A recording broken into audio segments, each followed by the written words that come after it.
حمد و ثنا کے بعد نہایت ہی واجب القدر قابل صد عزت و احترام و تکریم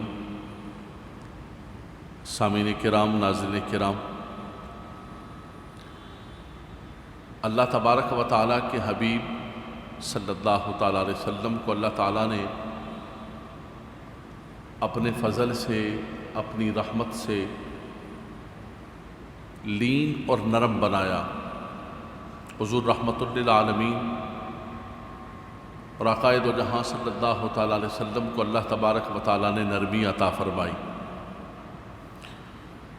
اور حضور علیہ السلام نے اپنی امت کو بھی یہی پیغام دیا،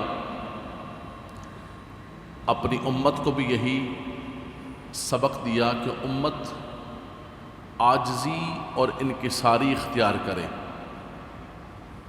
تکبر اور غرور اللہ تبارک و تعالیٰ کو پسند نہیں ہے۔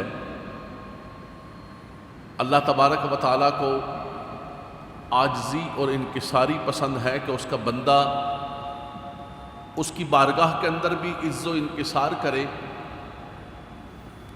اور ویسے بھی جو ہے اس کا بندہ عاجزی اور انکساری کرے، تکبر نہ کرے۔ اللہ تبارک و تعالیٰ نے انسان کو مختلف نعمتیں عطا فرمائی ہوتی ہیں، لیکن انسان کسی نعمت پر اترائے نہ، بلکہ انکساری اور عاجزی کرے۔ عمومی طور پر انسان کسی مجلس میں، محفل میں یہ تمنا کرتا ہے کہ جو غریب لوگ ہیں، کمزور لوگ ہیں، وہ مجھ سے سلام کریں، چھوٹی عمر کے جو بچے ہیں وہ مجھ سے سلام کریں۔ لیکن نبی کریم صلی اللہ تعالیٰ علیہ وسلم کا یہ معمول تھا کہ حضور ہر ایک کو آگے بڑھ کے خود سلام کیا کرتے تھے۔ بچوں کے پاس سے گزرتے، کمزوروں کے پاس سے گزرتے، غلام ہوتا، کوئی مزدور ہوتا، آقا دو جہاں صلی اللہ تعالیٰ علیہ وسلم جو ہے ہر ایک کے ساتھ عاجزی اور انکساری کے ساتھ پیش آیا کرتے تھے، اور فرمایا کہ ایک متکبر آدمی کے مقابلے میں جس کے پاس دنیا ہے، جس کے پاس مال و دولت ہے،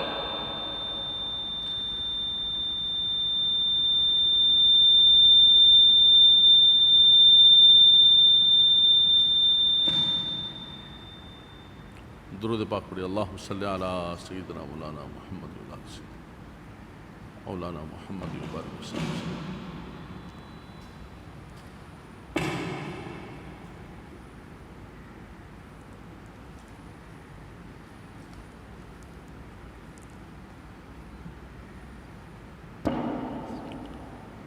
باواز بلند درود و سلام۔ اللہم صلی علی سیدنا مولانا محمد و علی سیدنا مولانا محمد مبارک وسلم صلی علیہ۔ بظاہر انسان کو اللہ تبارک و تعالیٰ نے کوئی نعمت عطا فرمائی، انسان اس نعمت کی وجہ سے، مال و دولت کی وجہ سے، حسن و جمال کی وجہ سے تکبر کرتا، لیکن اللہ تبارک و تعالیٰ کے رسول صلی اللہ تعالیٰ علیہ وسلم ہمیشہ جس چیز کو ملوز خاطر رکھا کرتے تھے وہ پرہیزگاری اور تقویٰ ہوتی تھی، نہ کہ دنیاوی اعتبار سے کسی کی دنیا، کسی کی دولت، کسی کا منصب ہوتا۔ ایک شخص کے بارے میں ذکر کیا گیا کہ فلاں شخص کے بارے میں تم کیا کہتے ہو؟ صحابہ کرام نے عرض کی، یا رسول اللہ، وہ آدمی تو ایسا ہے کہ اگر کسی کو نکاح کا پیغام بھیجے تو کوئی بھی اس کو منع نہ کرے، کسی کی سفارش کرے تو کوئی بھی اس کی سفارش کو نہ رد کرے، اور اگر کسی کے ساتھ کوئی معاملہ کرے تو وہ معاملہ کرنے کے لیے تیار ہو جائے۔ نبی کریم صلی اللہ تعالیٰ علیہ وسلم نے ایک اور دوسرے شخص کے بارے میں فرمایا اس شخص کے بارے میں تم کیا کہتے ہو؟ عرض کی، رسول اللہ، وہ تو نہایت کمزور آدمی ہے، ضعیف آدمی ہے، اور اگر وہ کسی کو نکاح کا پیغام بھیجے گا تو کوئی قبول نہیں کرے گا، کسی کی سفارش کرے، کسی کے ساتھ معاملہ کرے، کوئی اس کو اپنے ساتھ بٹھانے کے لیے تیار نہیں ہے۔ نبی کریم صلی اللہ علیہ وسلم نے فرمایا کہ اللہ تعالیٰ کے ہاں جو بنیاد ہے وہ ہے ان اکرمکم عند اللہ اتقاکم، اللہ کے ہاں بنیاد تقوی اور پرہیزگاری ہے۔ فرمایا جس شخص کے بارے میں تم کو کہہ رہے ہو کہ اس کو نکاح کا پیغام وہ اگر دے تو کوئی قبول نہ کرے، کوئی سفارش کرے تو قبول نہ کرے۔ فرمایا اللہ تبارک و تعالیٰ کی بارگاہ کے اندر وہ بندہ ایسا ہے کہ اگر وہ اللہ سے کسی بات پر قسم کھا لے تو اللہ اس کی قسم کو نہ توڑنے دے۔ دنیا والوں کے نزدیک معیار اور ہوتا ہے، لیکن رب تبارک و تعالیٰ اور اس کے رسول صلی اللہ تعالیٰ علیہ وسلم کی بارگاہ کے اندر معیار یہ ہے کہ اللہ کے نبی صلی اللہ تعالیٰ علیہ وسلم کمزوروں کو، مسکینوں کو، ضعیفوں کو، معاشرے کے اندر، سماج کے اندر، سوسائٹی کے اندر جو کمزور ترین طبقہ ہوتا، اللہ کے نبی صلی اللہ تعالیٰ علیہ وسلم ان کے ساتھ بیٹھتے، ان کو محبت دیتے، ان کی بات سنتے، اور اللہ کے نبی صلی اللہ تعالیٰ علیہ وسلم ان کو اہمیت دیا کرتے تھے۔ صحابہ کرام اصحاب صفہ جو حضور کی بارگاہ کے اندر بیٹھے رہتے، اسی طرح مکہ مکرمہ کے اندر جو غریب صحابہ کرام تھے، بظاہر جن کے پاس اللہ نے ان کو ایمان کی بہت بڑی دولت دی ہوئی تھی، لیکن دنیا کے اعتبار سے لوگ ان کو غریب سمجھتے تھے، وہ حضور صلی اللہ علیہ وسلم کے پاس آ کر بیٹھے ہوتے تھے تو کفار قریش نے اور ان کے سرداروں نے پیغام بھیجا کہ ہم آپ کے پاس آنا چاہتے ہیں اور آپ کی بات کو سننا چاہتے ہیں، لیکن یہ غریب لوگ بیٹھے ہوتے ہیں، پھٹے پرانے ان کے کپڑے، ہم اپنی شان کے خلاف سمجھتے ہیں کہ ان کی موجودگی میں ہم آپ کے پاس آئیں، ان کو ہٹا دیا کریں، ہمارے لیے الگ جو ہے وہ VIP نظام بنائیں تو ہم آپ کے پاس بیٹھیں گے۔ اللہ اکبر۔ رب کائنات نے جبریل علیہ السلام کو بھیجا اور کہا کہ یہ حبیب، یہ جو آپ کے غلام ہیں یہ آپ سے اتنا پیار کرتے ہیں، محبت کرتے ہیں، وَاصْبِرْ نَفْسَكَ مَعَ الَّذِينَ يَدْعُونَ رَبَّهُمْ بِالْغَدَاةِ وَالْعَشِيِّ يُرِيدُونَ وَجْهَهُ وَلَا تَعْدُ عَيْنَاكَ عَنْهُمْ۔ اللہ اکبر۔ فرمایا اے حبیب، ان کی تو زندگی اور ان کا تو سب کچھ آپ کا ہے کہ آپ کا چہرہ انور دیکھتے رہیں۔ وَلَا تَعْدُ عَيْنَاكَ عَنْهُمْ، آپ بھی اپنی نگاہیں ان سے کبھی نہیں پھیریے گا۔ یہ مسلمان ہوتے ہیں نہیں ہوتے ہیں، یہ دین کے بنتے ہیں نہیں بنتے ہیں۔ فَمَنْ شَاءَ فَلْيُؤْمِنْ فَمَنْ شَاءَ فَلْيَكْفُرْ، یہ تو اللہ تبارک و تعالیٰ جسے چاہے ہدایت دے، لیکن یہ جو آپ کے پیارے بندے آپ کے پاس بیٹھے ہیں، تُرِيدُ زِينَةَ الْحَيَاةِ الدُّنْيَا وَلَا تُطِعْ مَنْ أَغْفَلْنَا قَلْبَهُ عَنْ ذِكْرِنَا وَاتَّبَعَ هَوَاهُ وَكَانَ أَمْرُهُ فُرُطًا۔ اللہ اکبر۔ حضور علیہ السلام تو ان غلاموں کو نہ کبھی ہٹاتے، لیکن یہ رب تبارک و تعالیٰ نے اپنے حبیب علیہ السلام کے ذریعے ہمیں پیغام عطا فرمایا۔ یہ اماموں کو، امت کے اماموں کو، امت کے علماء کو پیغام دیا، امت کے مشائخ کو پیغام دیا کہ تم یہ نہ سمجھنا کہ یہ صف امیر کی صف ہے، یہ جگہ امیر کی جگہ ہے، یہ میرا امیر مرید ہے، اس کے لیے الگ کمرہ ہے VIP، اس کے لیے الگ ٹریٹمنٹ ہے، اس کے لیے الگ کھانا ہے، اور یہ غریبوں کے لیے لنگر کھانا ہے۔ نہیں نہیں، میرے آقا صلی اللہ تعالیٰ علیہ وسلم کی بارگاہ کے اندر کوئی امیر ہوتا یا کوئی غریب ہوتا، کوئی بھی ہوتا، سب کو ایک محبت اور پیار دی جاتی، اور حضور علیہ السلام کے لنگر سے سب کو اسی طرح برابر حصہ عطا کیا جاتا۔ فرمایا ان کو اپنی بارگاہ سے کبھی نہیں ہٹائیے گا، بلکہ نبی کریم صلی اللہ تعالی وسلم نے فرمایا کہ یہ جو کمزور اور مسکین لوگ ہوتے ہیں، ضعیف لوگ ہوتے ہیں، ان کی برکت سے اللہ تبارک و تعالی روزی عطا فرماتا ہے۔ ہم تو اپنے ذہنوں کے اندر یہ سمجھتے ہیں نا کہ ہماری اسٹرگل اور ہماری محنت اور ہماری جد و جہد اور ہمارا کمال اور ہماری ذہانت اور فطانت، لیکن حضور صلی اللہ علیہ وسلم فرماتے ہیں کہ رب تبارک و تعالی ان ضعیفوں، کمزوروں اور مسکینوں کے یا اس کے بدلے میں اللہ تبارک و تعالی ان کے توسل سے اللہ تبارک و تعالی تمہیں بارش عطا فرماتا ہے، تمہیں روزی عطا فرماتا ہے۔ بلکہ نبی کریم صلی اللہ تعالی وسلم نے فرمایا یا خدایا تو مجھے مسکینوں کے اندر رکھنا اور قیامت کے دن بھی مسکینوں کے ساتھ مجھے شامل فرمانا۔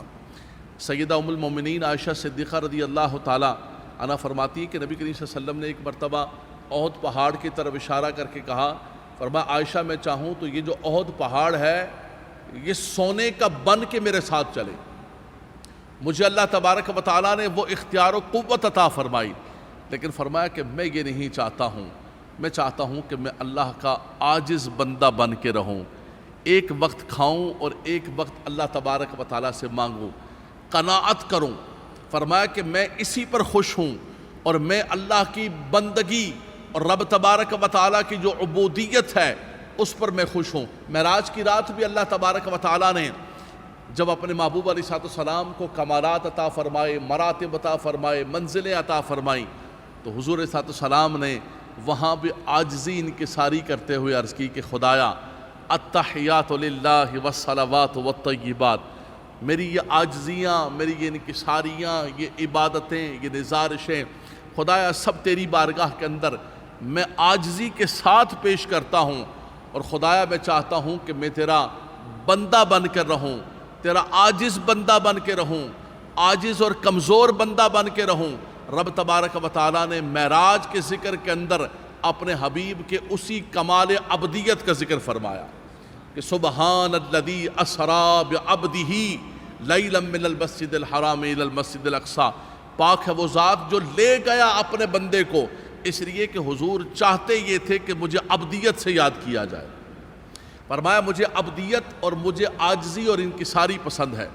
تو حضرات گرامی، زندگی کے اندر ہم دیکھتے ہیں کہ ہیں تو ہم مسلمان ہیں، ہم نے کلمہ بھی پڑھا ہے، مسلمانوں والا ایک گیٹ اپ بھی ہم نے ایک اپنایا ہوا ہے ظاہری اعتبار سے، لیکن وہ جو اسلام کا نور اور اسلام کی برکت اور وہ جو آقا دو جہاں صلی اللہ تعالیٰ علیہ وسلم کی سیرت مبارک ہے، وہ ہمارے اندر کہیں نظر نہیں آتی۔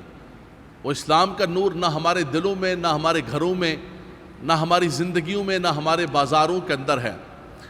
ایک رسمی طور پر ایک مسلمان تو ہم ہیں، لیکن وہ مسلمانوں والی برکات نہیں ہے۔ ہماری پرائورٹی اور ہماری اولیت و فوقیت یہی ہوتی ہر اعتبار سے۔ اگر کسی غریب کی بچی نیک ہے، پارسا ہے، متقی ہے، نمازی ہے، لیکن جرم اس کا یہ ہے کہ وہ غریب کی بچی ہے، اس کا رشتہ لینے کے لیے کوئی تیار نہیں ہوتا۔ اور اگر کسی مالدار کا کوئی چرسی اور کوئی نشئی بیٹا بھی ہو تو کہتے ہیں کیا ہو گیا، ٹھیک ہو جائے گا، بعد میں ٹھیک ہو جائے گا، حالات ٹھیک کر دیں گے۔ اس کا رشتہ کرنے کے لیے دوڑ رہے ہوتے ہیں اور سفارشیں لگا رہے ہوتے ہیں اور تعلق داریاں استعمال کر رہے ہوتے ہیں کہ کسی طرح اس مالدار کے گھر میں ہمارا رشتہ ہو جائے، ہمارا تعلق قائم ہو جائے، لوگ کہیں کہ یہ فلاں کے داماد ہیں، لوگ کہیں کہ یہ فلاں کے گھر فلاں کی بیٹی چلی گئی، ہمارا رشتہ اور تعلق بن جائے۔ حضرات گرامی، یہ ساری تعلق داریاں یہیں پر رہ جائیں گی۔ اللہ تبارک و تعالیٰ اور اس کے رسول صلی اللہ تعالیٰ علیہ وسلم نے جس بنیاد پر رشتے قائم کیے، اور حضور نے مولا کائنات علی المرتضیٰ کرم اللہ تعالیٰ وجہ الکریم کو اپنی پیاری بیٹی لخت جگر نور نظر صاحبزادی، حضور کی ساری صاحبزادیاں ماشاءاللہ ساری شہزادیاں ہیں، سبحان اللہ فرما دیں، ہم سب سے محبت و پیار کرتے۔ حضور نے جب رشتہ دیا تو مولا کائنات کے پاس شادی کے اخراجات بھی موجود نہیں تھے۔ بات یہ نہیں ہے، فرمایا ان اکرمکم عند اللہ اتقاکم، اللہ تبارک و تعالیٰ کے ہاں کوئی غریب آدمی بھی کیوں نہ ہو، مسکین آدمی بھی کیوں نہ ہو، فرمایا تمہیں عزت میں، پروٹوکول میں، محبت میں۔ ہمارے ہاں تو یہ ہوتا ہے کہ اگر ایک بھائی امیر ہو جائے اور ایک بھائی کمزور رہ جائے تو اس کو بھائی ماننے کے لیے تیار نہیں، خاندان والے اس کو چاہتے ہیں کہ یار کسی جگہ مجلس میں اس کا نہ ہی تعارف کرائیں کہ یہ غریب بھی ہمارا بھائی ہے، یہ بھی ہمارے خاندان کا ہے۔ ارے نہ، یہ غریب کدھر ہمارے خاندان کا ہو سکتا ہے، ہمارا خاندان کدھر ہے اور یہ مسکین کدھر ہے، اس کے پاس کچھ ہے ہی نہیں ہے اور ہمارا خاندان مشہور ہے۔ ہم اس بنیاد پر اپنے اس بھائی کو رشتے سے تعارف کراتے ہوئے شرماتے ہیں کسی شادی میں، کسی تقریب کے اندر کہ یہ بھی ہمارا بھائی ہے، بلکہ کوشش کرتے ہیں کہ اس کو نہ بلایا جائے، بے عزتی کروائے گا ہماری۔ یہ غریب آدمی آ کر ہمارے خاندان کی بے عزتی کرائے گا۔ ساری عزتیں اور ساری بے عزتیاں اور سارے معاملات اللہ کے ہاتھ میں۔ قل اللہم مالک الملک تؤتی الملک من تشاء، وہ جسے چاہتا ہے عزت عطا فرماتا ہے، جسے چاہتا ہے ذلت عطا فرماتا ہے۔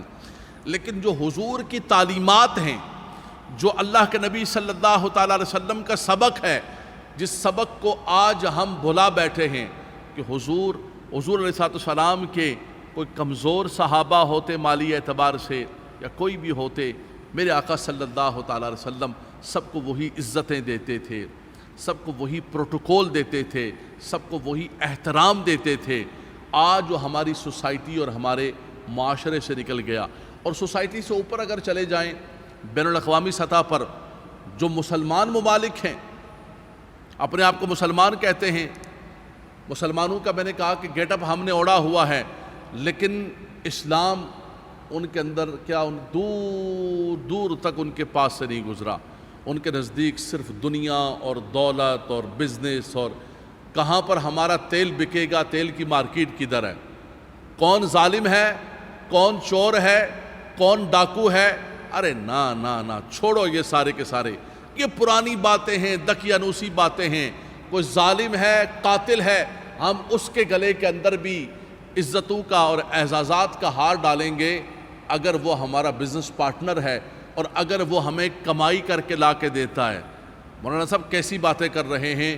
بین الاقوامی سطح پر دیکھیں ہم مسلمانوں کی برادری کو، یا نچلی سطح پر اتر کے دیکھیں یا انفرادی سطح پر اتر کے دیکھیں، ایک ہی ہمارا مطمع نظر ہے، نہ کسی ظالم کا نہ کسی متقی پرہیزگار کا معیار ہے۔ معیار ہے کہ مجھے کون کیا منفعت دے گا، مجھے کون کیا فائدہ دے گا، وہ میرے لیے محترم ہے۔ باقی دنیا میں ہم کسی سے ہاتھ ملانے کے لیے تیار نہیں۔ اس وقت بین الاقوامی سطح پر بھی ایک مشکل ترین حالات سے اسلامی برادری گزر رہی ہے، اور اس مادیت پرستی نے، اس دنیا داری نے ہمیں تباہی کے دہانے پر پہنچا دیا۔ اسی لیے اللہ کے نبی صلی اللہ تعالیٰ علیہ وسلم نے، ایک تو حضور صلی اللہ علیہ وسلم نے عالم عرب سے جو ہے ان بتوں کو نکال کر باہر پھینکا، شرک سے پاک کیا، اور ان بتوں سے پاک کر کے آقا دو جہاں صلی اللہ علیہ وسلم نے توحید کا پرچم بلند و بالا کر دیا۔ لیکن ہمارے انہی مسلم اور عرب برادران نے دوبارہ لا کر ان بتوں کو اپنے پیسوں سے اپنے ملکوں کے اندر سجا لیا، اپنے سٹورز کے اندر، ان کے سٹورز کے اندر بت بک رہے ہیں۔ اللہ اکبر، اللہ اکبر۔ جس عالم عرب سے جو ہے، جس عالم عرب سے میرے آقا صلی اللہ تعالیٰ علیہ وسلم شرک کو اور بت پرستی کو اور بتوں کو باہر کر کے گئے تھے، آج لا کر خود ہم نے ان بتوں کو وہاں پر سجا لیا ہے، صرف دنیا کی خاطر۔ ویل للعرب، عرب تباہ و برباد ہو گئے صرف اس بنیاد پر کہ انہوں نے آقا دو جہاں صلی اللہ تعالیٰ علیہ وسلم کے اس دین کو، اس اساس کو چھوڑ دیا۔ بہرحال ہم ان کے مکلف نہیں ہیں، نہ وہ ہم سے بدلے جا سکتے ہیں۔ انہوں نے اپنا جواب دینا ہے، ہم نے اپنا جواب دینا ہے۔ خبر کا پہنچا دینا، اطلاع کا پہنچا دینا، دین کا پہنچا دینا، ہمارے اپنے لوگوں تک، ہماری اپنی فیملی، سوسائٹی تک یہ ہماری ذمہ داری ہے۔ نبی کریم صلی اللہ تعالیٰ علیہ وسلم نے زندگی عاجزی میں، انکساری میں، تواضع میں، مسکینی کے اندر گزاری۔ ہمیں بھی کوشش کرنا چاہیے۔ آپ زندگی کے اندر اچھا کھائیے، اچھا پیجیے، اچھا پہنیے، اچھا کیجیے، لیکن کسی غریب کو اور کسی کمزور کو کم تر نہ جانیں۔ ایک شخص نے عرض کیا، رسول اللہ ہم اچھا لباس پہنتے ہیں، اچھا جوتا پہنتے ہیں، اپنے آپ کو اچھا رکھتے ہیں، کیا یہ برا ہے، تکبر میں آئے گا، برائی اسلام؟ فرمایا نہیں، اچھا پہننا، اچھا کھانا، اچھا رہنا، اچھی سواری اللہ کی نعمت ہے، اچھا کاروبار، حلال روزی اللہ کے فضل میں سے، لیکن فرمایا کہ اچھا لباس اور اچھا جوتا پہن کر اچھی سواری پر بیٹھ کر کسی کو کم تر نہ جاننا، کسی کو حقیر نہ جاننا۔ اللہ اکبر۔ فرمایا کہ تم ہمیشہ ان کمزوروں پر اور ان مسکینوں پر شفقت کرتے رہنا، تم زمین والوں پر رحم کرو گے، وہ آسمان والے تم پر رحم کریں گے۔ ارحموا من فی الارض یرحمکم من فی السماء۔ فرمایا کہ جو زمین والوں پر رحم کرتا ہے، آسمان والے اس پر رحم کرتے ہیں۔ اللہ تبارک و تعالی ہمیں زندگی عاجزی اور انکساری کے اندر گزارنے کی توفیق رفیق مرحمت فرمائے۔ دعائے خیر فرما دیجیے۔ اللہم صلی علی سیدنا مولانا محمد و علی سیدنا مولانا محمد وبارک وسلم صلی علی۔ یا مالک و مولا، شب پیر ہے، مبارک رات ہے، ہم نے جو قرآن ذیشان کی آیات طیبات پڑھی ہیں اور ان کا جو درس ہوا ہے، اس سے اپنی بارگاہ کے اندر شرف قبولیت عطا فرما۔ یا رب العالمین، اس مبارک رات کی ہمیں برکتیں عطا فرما۔ پیر کے دن اور جمعرات کے دن بندوں کے نامہ اعمال تیری بارگاہ کے اندر پیش کیے جاتے ہیں، بس مغرب کے بعد یہ پیر کا وقت شروع ہوا ہے۔ اے خدایا ہمارے نامہ اعمال کے اندر یہ مجلس قرآن کو اور قرآن فہمی کو درج فرما لے، ہمارا نام طالبان قرآن کے اندر، طالب علموں کے اندر شامل فرما لے۔ یا رب العالمین یا ارحم الراحمین ہمارا خاتمہ ایمان پر فرما، ہمارے دلوں سے تکبر کو، غرور کو، حسد کو، بغض کو، کینے کو، کفر کو، اور یہ جو ہماری دو رنگی ہے، ہمارا ظاہر کچھ اور ہے، ہمارا باطن کچھ اور ہے، ہماری زبان کچھ اور ہے، ہمارا دل کچھ اور ہے، اے خدایا اس ضلالت سے ہمیں محفوظ فرما لے۔ تو ہمیں اس دو رنگی سے اور اس منافقت سے محفوظ فرما، ہمیں تیرا سچا بندہ بنا دے۔ یا رب العالمین تو ہمیں تواضع و عاجزی کی توفیق عطا فرما۔ الہی لاج رکھ لینا، بڑا نازک زمانہ ہے، دلوں میں کفر رکھتے ہیں، بظاہر دوستانہ ہے، خدایا ایسے دو شکلوں والے، دو زبانوں والوں سے ہمیں محفوظ فرمانا، ایسے شریروں اور ظالموں سے ہمیں محفوظ فرمانا۔